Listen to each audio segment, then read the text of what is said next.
हरिओम। कल के सत्संग में इन लोगों को बताया कि जब एक साधक इस मार्ग पर आगे बढ़ता है, आत्म कल्याण के ज्ञान के मार्ग पर, तो उसको मुख्यतः दो प्रकार की बाधाओं को सामना करना पड़ता है। दो प्रकार की बाधाओं से सामना करना पड़ता है। एक बाधा वो होती है जो स्वयं से उत्पन्न होती है, अर्थात स्वयं के स्वभाव और संस्कार से,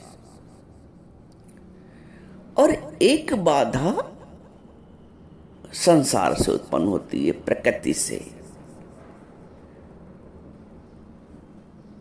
जिसको हम दैविक भौतिक ताप भी कह सकते हैं, भौतिक बाधा भी कह सकते हैं।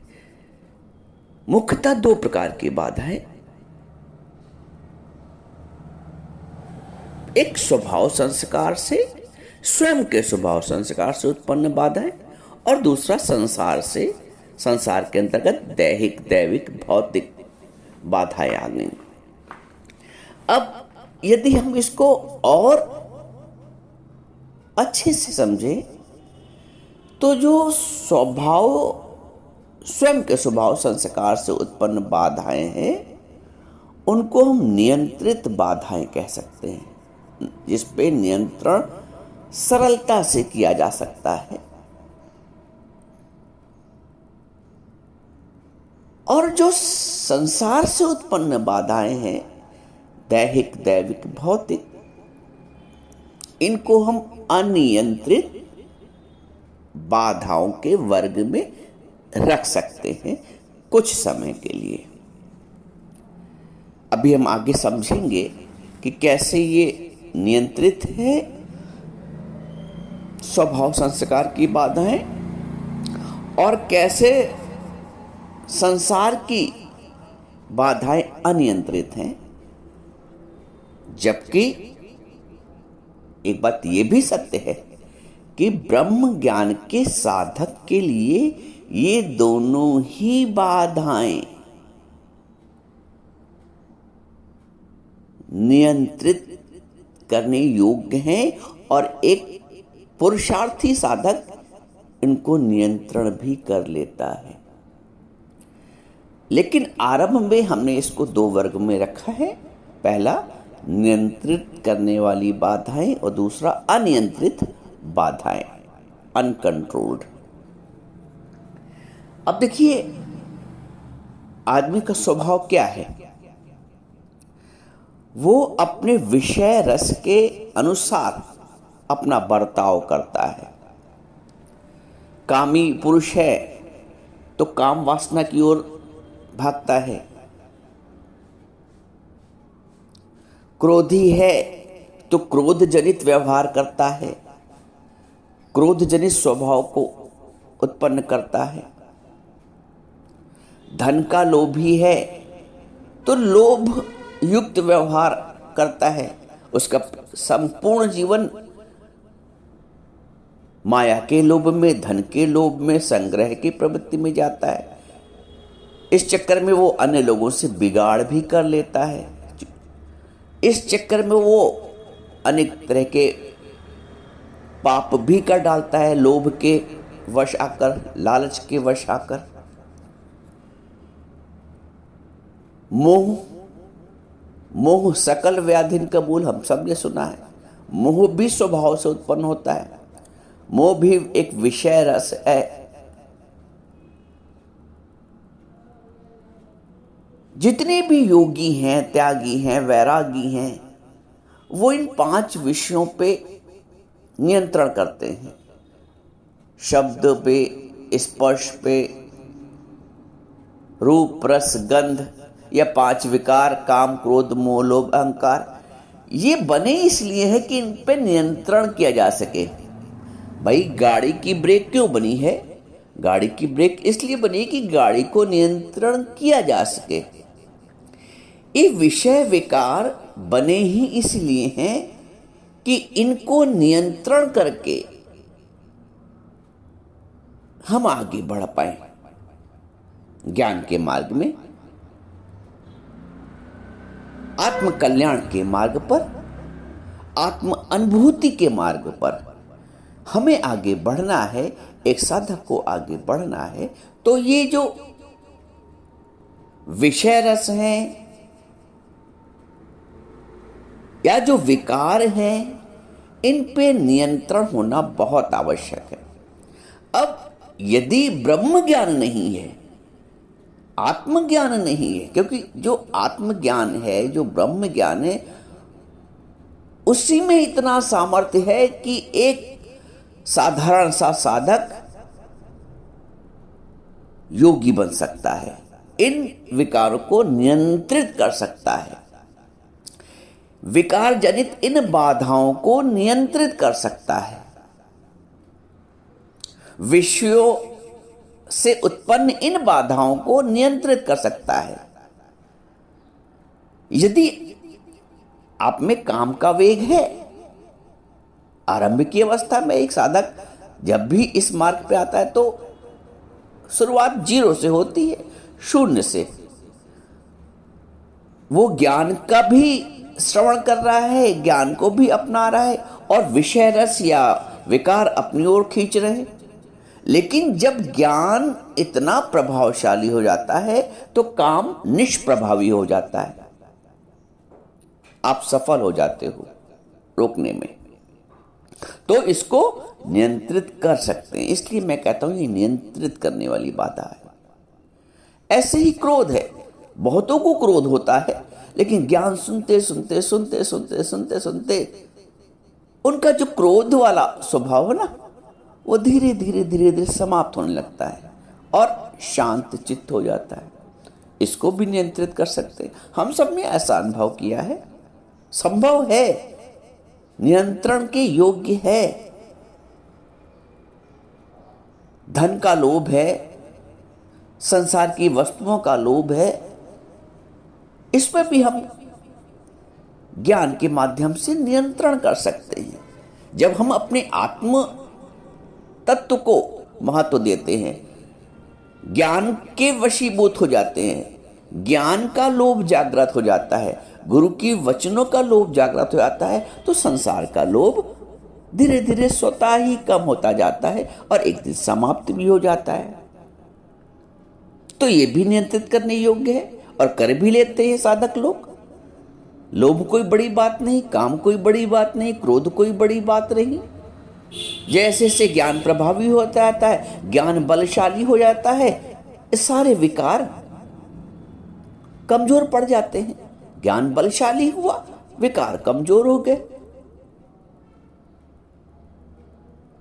ये नियंत्रित करने वाली बाधाएं हैं। जो मुख्य बाधाएं एक साधक को बाधा डालती हैं इस मार्ग पर आगे बढ़ने में, वो गुरु के ज्ञान के प्रताप से, ज्ञान के प्रभाव से, ज्ञान के बलशाली होने के कारण विकार निर्बल हो जाते हैं। ज्ञान बलशाली जब हो जाता है तो विकार और विषय निर्बल हो जाते हैं। तो इनको हम अपने पुरुषार्थ के माध्यम से, घोर पुरुषार्थ के माध्यम से नियंत्रित कर लेते हैं। तो ये जो बाधाएं हैं, ये नियंत्रित करने वाली बाधाएं हैं और हम इसको नियंत्रित कर ही लेते हैं एक न एक दिन। दूसरी बाधाएं जिनको हम अनियंत्रित बाधाओं के वर्ग में रखते हैं, जिन पे अपना जोर नहीं होता है। अनियंत्रित इसलिए कह रहे हैं यहाँ पे क्योंकि उन पे अपना जोर नहीं होता है। अब मान लीजिए आपके पेट में दर्द है, अब आपका जोर ही नहीं है इस पे, आप दुर्घटनाग्रस्त हो गए, मान लो शरीर को चोट आ गई, अब इस पे अपना नियंत्रण नहीं है। जो होना है लेखा लेख लीलार का, जो लेखा लेख लीलार का है वो तो होना ही है, उस पे अपना नियंत्रण नहीं है। लेकिन आत्मज्ञान के माध्यम से हम उस अनियंत्रित बाधा पे भी जो साधारणतया अनियंत्रित है, उस अनियंत्रित बाधा के कष्ट से भी, उस अनियंत्रित बाधा के ताप से भी अपने आप को नियंत्रित कर सकते हैं। वो बाधाएं जो अपने हाथ में नहीं है, जो प्रकृति की तरफ से आ रही। अब किसी के मृत्यु का शोक है, मृत्यु का दुख है, वो अपने नियंत्रण में नहीं ना, लेकिन फिर भी शोक रूपी बाधा आई एक साधक के सामने। संसार में मृत्यु का शोक बहुत बड़ा शोक माना जाता है, बहुत बड़ी घटना मानी जाती है, बहुत बड़ी समस्या मानी जाती है, बहुत बड़ा दुख माना जाता है। तो क्या साधक के सामने ऐसा शोक या दुख नहीं आएगा? उसके सामने भी आता है, लेकिन ज्ञान के माध्यम से, आत्मा की अमरता के ज्ञान से उस शरीर की मरण रूपी शोक को भी सह लेता है, या उस दुख से उपराम हो जाता है।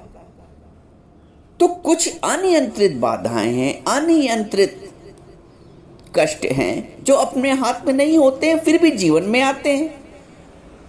अब मृत्यु का शोक, शरीर की पीड़ा का शोक, किसी दुर्घटना का शोक,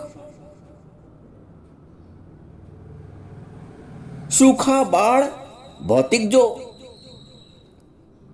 बाधाएं आती हैं, तो ये कुछ बाधाएं स्वयं से उत्पन्न होती हैं, स्वयं के स्वभाव संस्कार से उत्पन्न होती हैं, जिनको हम नियंत्रित बाधा के अंतर्गत रखते हैं, और इनको हम नियंत्रित ज्ञान के माध्यम से सहजता से कर लेते हैं। और कुछ बाधाएं जो संसार जनित होती हैं, प्रकृति जनित होती हैं, शरीर जनित होती हैं,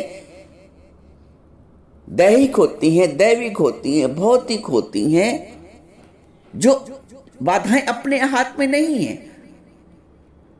अपने से उत्पन्न नहीं होती हैं, उन बाधाओं को अनियंत्रित बाधा के अंदर रखा। लेकिन सत्य तो ये है, एक ब्रह्म ज्ञान का साधक, उसके लिए कोई ऐसी बाधा नहीं है जिसको नियंत्रित ना किया जा सके। सिर्फ समझने के लिए इनको दो वर्गों में बांटा है। और संसार की दृष्टि से जो साधारण व्यक्ति है, जो संसारी व्यक्ति है, वो इन दोनों ही बाधाओं को नियंत्रित नहीं कर पाता है। उसके लिए तो दोनों ही बाधाएं अनियंत्रित हैं, चाहे वो स्वयं से स्वभाव संस्कार से उत्पन्न हो। एक साधारण व्यक्ति काम के वेग को नहीं रोक पाता है, वो नहीं नियंत्रित कर पाता है। एक साधारण संसारी क्रोध के वेग को नहीं रोक पाता है, वो नहीं नियंत्रित कर पाता है। एक साधारण व्यक्ति अगर लोभ का उसके अंदर अवगुण है तो उसको नियंत्रित नहीं कर, जीवन पर्यंत वो लोभ करता है। मोह का विकार है तो जीवन पर्यंत वो मोह करता है, व्यक्ति से, वस्तु से, परिस्थिति से। साधारण व्यक्ति के लिए दोनों ही वर्ग की बाधाएं अनियंत्रित हैं, क्योंकि उसको नियंत्रण करने का ज्ञान ही प्राप्त नहीं हुआ। तो साधारण व्यक्ति के लिए दोनों ही वर्ग की बाधाएं अनियंत्रित हैं। लेकिन एक ब्रह्म ज्ञान का साधक, उसके लिए दोनों ही वर्ग की बाधाएं नियंत्रण करने योग्य हैं, और वो नियंत्रण कर भी लेता है, तभी वो योगी कहलाता है। तस्मात् सर्वेषु कालेषु योग युक्त भवार्जुनो। भगवान अर्जुन से कहते हैं तस्मात् यानी इसलिए, तस्मात् सर्वेषु कालेषु योग युक्त भवार्जुनो। अर्जुन तुम प्रत्येक काल में योग युक्त बनो। तस्मात् सर्वेषु कालेषु योग युक्त भवार्जुनो। हम जब योग युक्त होते हैं तब हम सक्षम होते हैं इन समस्त बाधाओं को, पीड़ाओं को, विषय विकार से जनित या संसार से जनित, हम सक्षम हो जाते हैं, हम समर्थ हो जाते हैं। इसीलिए कहा जाता है कि समर्थ को नहीं दोष गोसाई। गुरु हमें अपने ज्ञान के प्रताप से समर्थ बनाता है, सामर्थ्यवान बनाता है। गुरु हमें अपने ज्ञान से योग युक्त बनाता है। भगवान ने अर्जुन को योग युक्त बनाया, जो पहले मोह से ग्रसित था, स्वभाव संस्कार से उत्पन्न बाधाओं से ग्रसित था। ज्ञान के कारण, ज्ञान के माध्यम से, ज्ञान का आधार लेकर, ब्रह्म ज्ञान का आधार लेकर